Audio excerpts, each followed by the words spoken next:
Every 2 minutes, someone is sexually assaulted here in the U.S.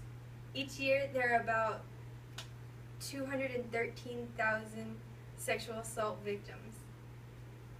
When someone chooses to report their rape or assault, they're usually met with a slur of questions or comments such as, "What were you wearing? Why were you drinking?" or if the victim is male, "You're supposed to enjoy this."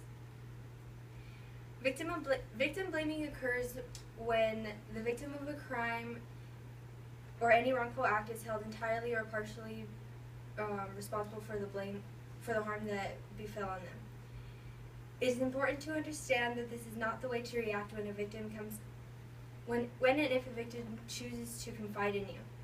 Today I will be going over some of the questions and comments that are commonly used and explain why these should not be said or asked when someone chooses to confide in you.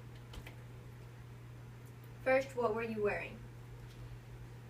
In Italy, something came about called the denim defense, where a woman took her rape to court and her rapist was let go due to the fact that her jeans were too tight, and they said that it was not possible for him to remove them on his own.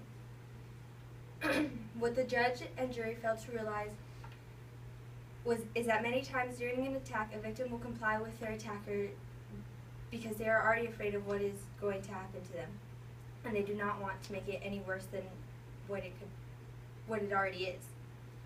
Clothing does not mean consent, and this can be best summed up by an anonymous quote which says, "If you blame the rape victim because of her clothes were provocative, then you should blame the bank that was robbed because its contents were provocative." The next comment is, "Why were you drinking so much?" According to the Northwestern University, consent is an ongoing and verbal "yes, I want to do this" from someone who is of age and of a sound state of mind. Someone who is drunk or high is unable to give consent because they are not in a normal state of mind that they would have been if they were sober. If they were sober at any other time. However, there are still those who say that because she said yes or because he said yes while they were drunk or while they were high, it is okay. And the last comment is, "You're a guy, you're supposed to like this."